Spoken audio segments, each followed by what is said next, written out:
Welcome to Martini Time, the happy time of the day. Here in Blackstone, the center of the world, within you too are the center of the world. And let's talk about how you get to the center of your world. So,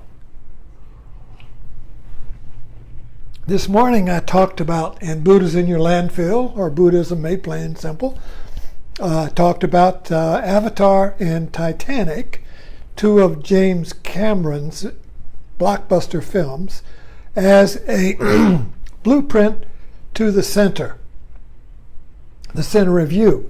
So when I say upon opening that I'm at the center of the world, but you too are at the center of the world, how can there be two centers?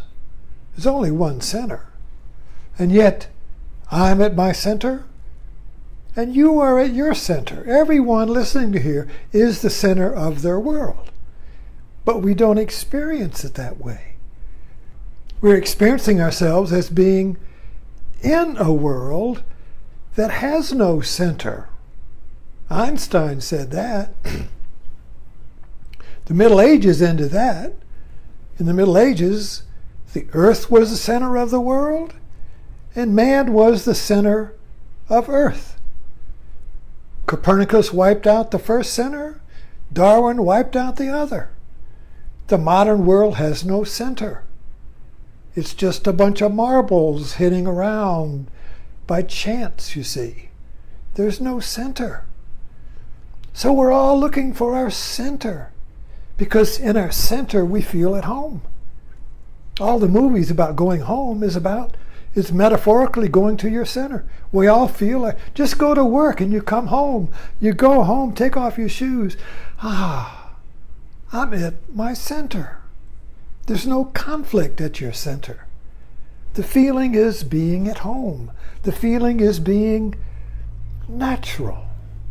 The feeling is being true, authentic, without conflict, without should. Oh, you should do that. You should do this. When you're at your center, there is no should, because you do what you should. I'm home alone this week, and I got no shoulds. You know, whatever I'm doing is what I should do. If I leave the toilet seat up, I should leave it up. If I put it down, I should put it down. If I wash the dishes, I should wash the dishes. If I don't wash the dishes, I should wash the dishes. Whatever I do is what I should do. But when we live in the world with other people, there are shoulds. You shouldn't do that. You shouldn't think that, says the mother. What will people think, says what I fear about my town, you see. What will people think if I do that? I shouldn't do that. So the terrible should keeps us from our center. So we look for that place. Well, go in the woods. Go on a vacation. Huck Finn lives on the river where he's satisfied, you see. So we're all looking for that place that's free of shoulds. The world is full of shoulds. The obligations, duty. I mean, I should put the toilet seat down for my wife, and I do. So I make it into a metaphor. You know, when we live with other people, there are shoulds, period. But at the same time, I still want my center where I'm free from shoulds. So there's a conflict here. There's a dilemma. A dilemma. The title of this talk is Dilemma is the Mother of Creativity. What is a dilemma? Well, I bring this up all the time, so I hope you see it by now. The old hag and the beautiful woman. Old and new. That's a dilemma. Which one is the true picture? Is it about an old woman or a new woman? Is it about the old or the new? Which is it? Choose. Well, you can't choose. You got a dilemma. Because if you choose the old woman, you just do this. If you stare, if you can see it, if you stare at the old woman, the young woman appears. That if you stare at the young woman, the old woman appears. There's a tension between the two. When a situation is ambiguous, there's a tension between the two when you can't hold to one. So you can't make the young woman your center. You can't make beauty your center because old will come through. And you can't make old your center because your beauty will come through. So you can't make either pair of opposite the one that has no second. That's the dilemma, you see. The world, the phenomenal world, comes in pairs of opposites, just like on Noah's Ark. Everything comes in pairs, male and female. And these are polarities that are exclusive of each other, and yet they're mutually dependent. So you can't separate the male without the female, and you can't separate the female without the male. They are separate, exclusive of the other, totally, like the old woman and the new and the young woman, totally different, separate, standalone pictures. The old woman is a self-consistent picture. That's the whole image. And yet the young woman is the self-consistent, and yet their frames of reference are opposite. So they can't both be held at the same time. That's the dilemma. When you're in an ambiguous situation and you can't choose one or the other because they are mutually dependent yet exclusive. So you go wow, wow, wow, wow. That's a feedback loop. That's when you stick a mic into an amplifier. Wow, wow, wow, turn it off. Or else the amplifier explodes. So unless you solve the feedback loop, you'll explode. You'll have a panic attack. A panic attack is the amplifier exploding because the oscillation cannot be stopped. Wow, wow, wow, wow, wow. I can't choose, I can't choose, I can't choose. I want this person. No, I should have that one. I want that job. Oh, but I should have taken that job. I should go here, but maybe I should go there. If I go there, I'll regret I didn't go there. If I go there, I should have gone there. Wow, wow, wow, wow. I can't choose. Modern life is a dilemma. Modern life, particularly when it's changing, when it's slow, when it's not changing, there's not much dilemma. Everything is fixed. Everybody knows what to do. Everybody knows who they are and their place. If you're a slave, that's your place. If you are subservient to your boss, that's your place. If your husband is the Lord and you just orbit around him doing what he does, that's your place. That's no option.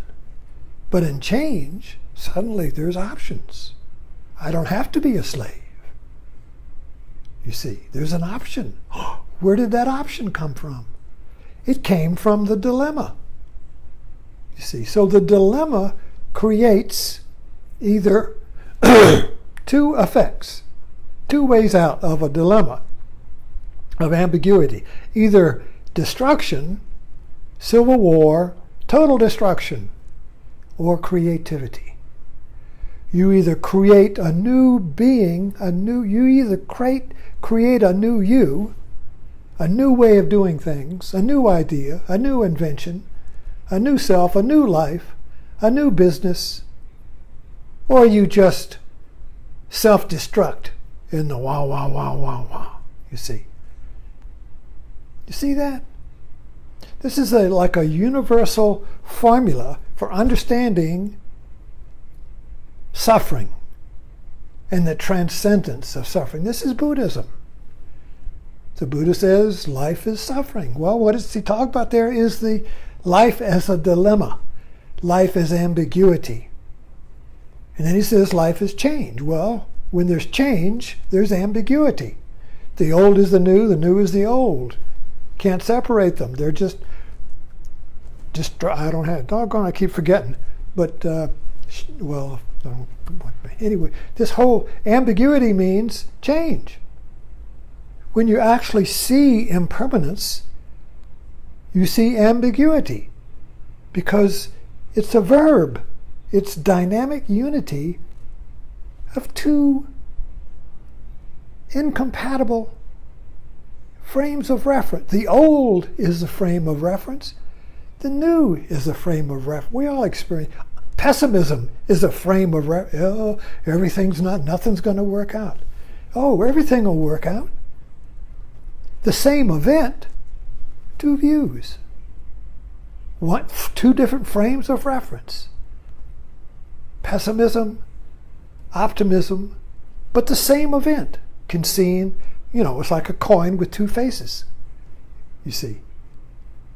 But the creative act is not optimistic or pessimistic.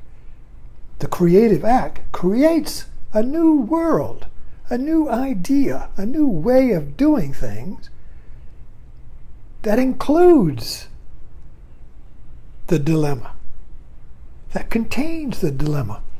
That's why I love my battery. This is a metaphor for the containment of polarity. Female, male, negative, positive, up, down, in, out, pessimist, optimist, whatever the polarity is, the battery contains them. And by containing the polarity, it generates usable, it stores energy. So you can turn your lights on with this, you see. So a dilemma, when seen metaphorically, contains the energy for creativity. This is why take a movie like Avatar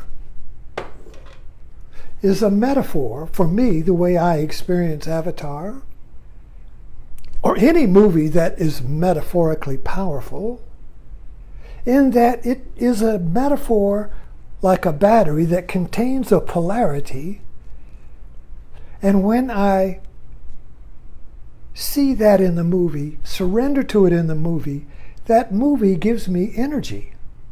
Insight. Insight is energy. Insight is mind energy. Insight is a single idea that unifies the polarity of a dilemma. So when you have a dilemma, that is a creative opportunity. When you have a dilemma, that is an opportunity for you to be reborn. That's a spiritual opportunity.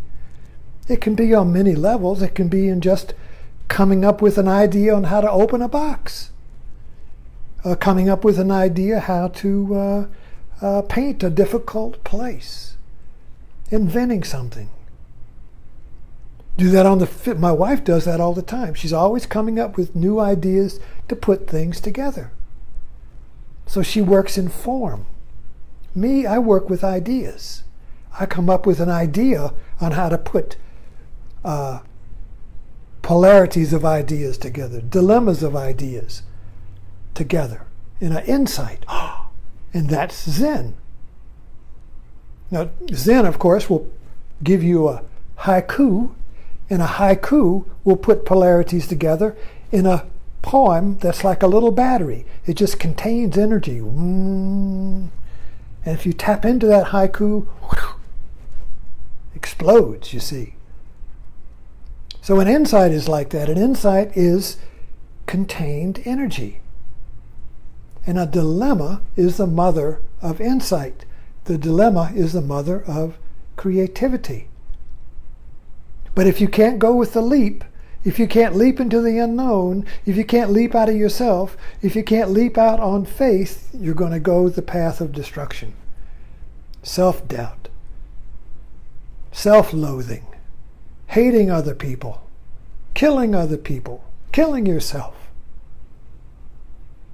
That's the path, the violent path. Or that's the dark path. Or you take the light path of reinventing the situation or yourself in a leap of faith. Because you don't know what the new is. It's uncertain.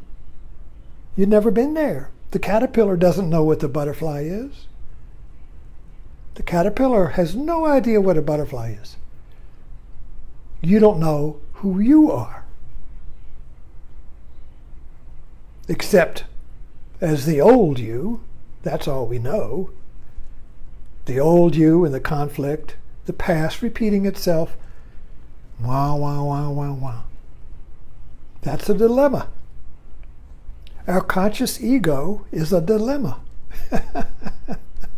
It's a nut that we can't crack, you see, except through a creative action like Jake Sully in Avatar when he leaped on the back of the last shadow. He leaped on the unknown. He leaped on death. A crazy act, a mad act, insane act, because it had no certainty, no insurance, nothing. It didn't know if it would work out or not. You don't know if it'll work out or not, but you do it. Just do it, says the Nike commercial. Thanks for dropping in.